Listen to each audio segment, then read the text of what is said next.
Daniel chapter 5. Ang mga sulat sa pader. Isang gabi, nagkaroon si King Belshazzar ng isang malaking handaan para sa 1,000 na mararangal na tao, at nag-inuman sila. Habang nag-iinuman, inutos ni Belshazzar na kunin ang mga lalagyang gold at silver na kinuha ng tatay niyang si Nebuchadnezzar mula sa temple sa Jerusalem. Pinakuha niya ang mga ito para gawing inuman ng hari, ng mga asawa niya, ng mga asawang lingkod niya, at ng mga mararangal na tao.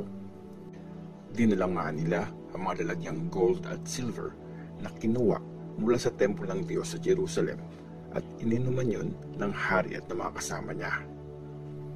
Uminom sila ng alak at pinuri ang mga Diyos na gawa sa gold, silver, bronze, bakal, kahoy at bato. Biglang may lumitaw na isang kamay ng tao at nagsulat sa pader ng palasyo sa tapat ng ilawan. Nakita ito ng hari. Namutla siya, nanlambot ang katawan at nanginig ang tuhod dahil sa matinding takot. Sumigaw siya ng malakas at pinatawag ang mga magicians, mga manghuhula at mga astrologers.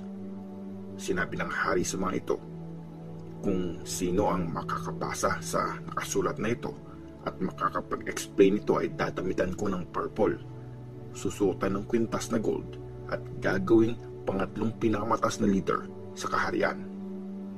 Dumating ang lahat ng matatalinong advisors ng hari, pero di nila mabasa ang nakasulat o masabi man lang sa hari ang meaning nito. Lalo pang natakot at namutla ang hari. Di naman malaman ng kanyang mga mararangal na tao kung anong dapat gawin. Nang malaman ng inang Reyna ang pag-uusap ng hari at ng mga tauhan nito, pumasok siya sa kwarto ng mga alak niya. Sinabi niya, "Mabuhay ka, mahal na hari. Huwag kang mabother o mamutla sa takot. May isang lalaki sa kaharian mo na pinagkalooban ng espiritu ng mga banal na Diyos. Nung panahon ni King Nebuchadnezzar na tatay mo, nagpakita siya ng katalinuhan, pangunawa at wisdom katulad ng mga Diyos. Ginawa siya ng tatay mo na chief ng mga magicians, mga manghuhula, mga mangkukulam at mga astrologers. Meron kasi siyang pambihirang talino, kaalaman at pangunawa na mag-interpret ng mga panaginip, mag-explain ng mga mysteries at mag-solve ng mga problema. Daniel ang pangalan niya, pero Belteshazzar ang tawag sa kanya ng hari. Kaya ipatawag mo si Daniel at i-explain niya sa iyo ang meaning nito." In-explain ni Daniel ang nakasulat sa pader. Dinala nga si Daniel sa hari. Sinabi ng hari sa kanya, "So, ikaw pala si Daniel na isa sa mga dinalang bihag mula sa Juda ng tatay kong hari. Nabalitaan kong nasa iyo ang espiritu ng mga banal na Diyos at meron kang pambihirang talino, pangunawa at wisdom. Dinala na sa akin ang mga matatalinong advisors at ang mga magicians para basahin ang nakasulat sa pader at i-explain sa akin ito, pero di nila nagawa. Nabalitaan kong kaya mong magbigay ng interpretations at mag-solve ng mga mysteries. Kung kaya mong basahin ang nakasulat at i-explain ito, dadamitan kita ng purple, susuotan ng kwintas na gold, at gagawing pangatlong pinakamataas sa kaharian." Sumagot si Daniel, "Mahal hari, sa iyo na lang po ang mga regalong yan o ibigay mo na lang po sa iba. Pero babasahin ko pa rin ang nakasulat para sa inyo at i-explain ang meaning nito. Mahal na hari, binigyan ng kataas-taasang Diyos ang tatay mong si Nebuchadnezzar ng kapangyarihan para maging hari. Binigyan din siya ng kadakilaan at ng karangalan. At dahil sa power na ito na binigay ng Diyos sa kanya, nanginig sa takot ang lahat ng tao mula sa iba't ibang bayan, lahi at languages. Pinapatay niya ang gusto niyang patayin at nililigtas ang gusto niyang manatiling buhay. Binibigyan ng honor ang gusto niyang i-honor at pinapabagsak ang gusto niyang ibagsak. Pero naging mayabang siya, matigas ang ulo at malupit, kaya tinanggal sa kanya ang pagiging hari at inalis ang kanyang karangalan. Tinaboy siya mula sa lipunan ng tao at naging tulad ng hayop ang pag-iisip niya. Nanirahan siya ang kasama ang mga maiilap na hayop, kumain ng damo gaya ng isang baka at nabasa ng hamog ang katawan niya hanggang sa kilalanin niya na ang kataas-taasang Diyos ang may power sa kaharian ng mga tao. Binibigay niya yon sa taong gusto niyang bigyan. At ikaw, Belshazzar, na anak niya, di ka naging humble kahit na alam mo ang lahat ng ito. Instead, tinaas mo pa ang sarili mo laban sa Lord ng kalangitan. Pinakuha mo mula sa temple niya ang mga lalagyan. Sa mga ito ay umiinom kayo ng alak, ikaw at ang iyong mga mararangal na tao, mga asawa at mga asawang lingkod mo. Pinuri niyo pa ang mga Diyos na gawa sa gold, silver, bronze, bakal, kahoy at bato. Mga Diyos na di naman nakakakita, nakakarinig o nakakaalam. Pero di niyo man lang binigyan ng honor ang Diyos na siyang may hawak ng buhay niyo at may kontrol sa lahat ng inyong ginagawa. Kaya pinadala ng Diyos ang kamay na yon at pinasulat ito sa pader. Ito ang nakasulat: Mene, Mene, Tekel, Parsin. Ito naman ang meaning. Mene, bilang na ng Diyos ang mga araw ng paghahari mo, tinapos na niya ito. Tekel, tinimbang ka ngunit kulang.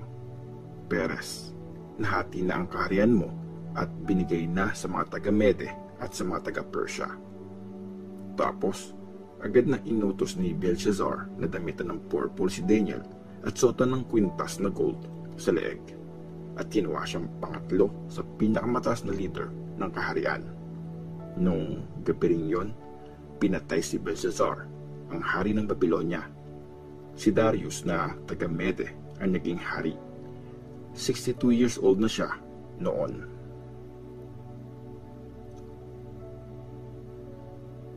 Daniel chapter 6. Si Daniel sa kulungan ng mga layon. Nag-decide si Darius na mag-appoint ng 120 governors na magiging in charge sa mga regions sa buong kaharian. Nag-appoint din siya ng 3 taong magsusupervise sa mga ito at mangangalaga sa kapakanan ng hari. Kasama rito si Daniel. Di nagtagal, mas nakilala si Daniel kaysa sa mga in-appoint na supervisors at mga governors dahil sa pambihira niyang talino. Kaya inisip ng hari na i-appoint siyang in charge sa buong kaharian. Dahil dito, humanap ng maibibintang labang kay Daniel ang 2 kasama niyang supervisors at ang mga governors. Pero di sila makahanap ng kahit anong kamalian dahil napaka-honest ni Daniel at wala silang makitang masama o pagkukulang sa kanya. Sinabi nila sa isa't isa, di tayo makakakita ng butas laban kay Daniel unless may connection ito sa batas ng Diyos niya. Kaya nagkaisa mga supervisors at ang mga governors na puntahan ng hari. Sinabi nila, mabuhay ka, King Darius. Napagkasunduan po namin lahat ng mga supervisors ng kaharian, mga governors, mga advisors, at mga iba pang officials na dapat ka pong magpalabas ng isang mahigpit na utos. Sa loob ng 30 days, sa iyo lang dapat mag-pray ang mga tao at hindi sa ibang Diyos o tao. Kung hindi, itatapon sila sa kulungan ng mga layon. Kaya, mahal na hari, ipag-utos mo na po yun at pirmahan ang kautosang ito para maging batas ng mga taga-Mede at mga taga-Persia. Batas na hindi pwedeng ipawalang bisa. At pinirmahan nga ni King Darius ang utos na yon. Umuwi si Daniel nung malaman niyang napirmahan na ang utos. Sa kwarto sa itaas ng bahay niya, may mga bukas na bintana na nakaharap sa Jerusalem. 3 beses siyang lumuhod para mag-pray at magpasalamat sa Diyos, gaya ng nakagawian niya. Nakita ng mga kaaway ni Daniel na patuloy pa rin siya nagpe-pray at humihingi ng awa sa Diyos. Kaya pinuntahan nila ang hari at sinabi, "Mahal na hari, di ba pinirmahan mo na po ang utos na sa loob ng 30 days, ipapatapon sa kulungan ng mga layon ang kahit sino magpe-pray sa ibang Diyos o tao?" Sumagot ang hari, "Hindi mababago o mapapawalang bisa ang utos na yon, ayon sa batas ng mga taga-Mede at mga taga-Persya." Sinabi nila sa hari, "Mahal na hari, hindi po kayo nirirespeto ni Daniel na isa sa mga dinalang bihag mula sa Juda. Nilabag niya ang utos na pinirmahan mo. Nagpipray pa rin siya ng 3 beses sa isang araw." Nang malaman ito ng hari, sobra siyang nag-alala at nag-isip ng mabuti kung paanong ililigtas si Daniel. Bumaghapon siya nag-iisip ng paraan para i-rescue ito. Muling pumunta sa hari ang mga kaaway ni Daniel at sinabi nila, "Alam mo po, mahal na hari, na ayon sa batas ng mga taga-Mede at mga taga-Persya, di pwedeng baguhin ang kahit anong utos na pinirmahan ng hari.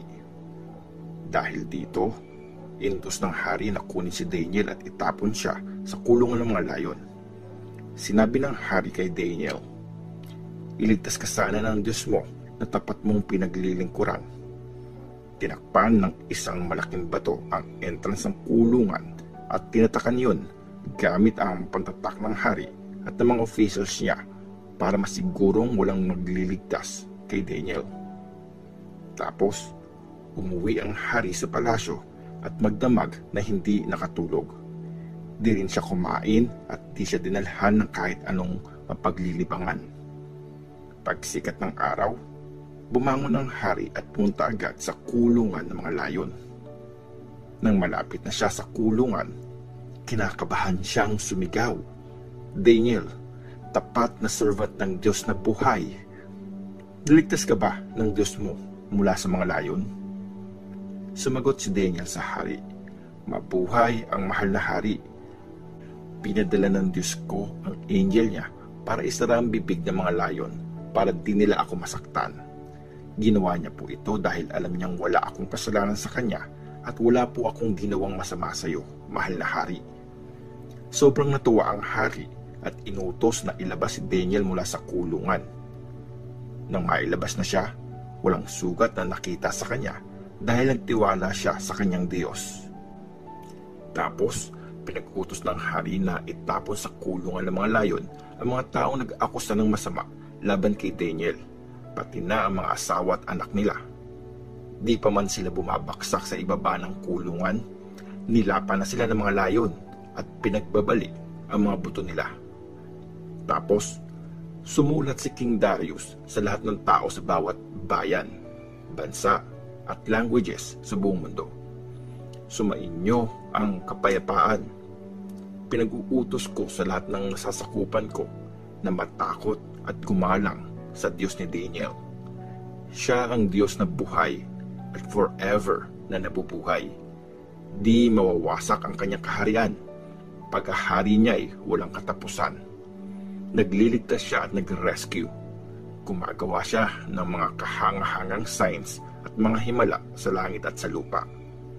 Mula sa mga layon, niligtas niya si Daniel. Kaya naging matagumpay si Daniel sa panahon ni King Darius at ni King Cyrus ng Persia.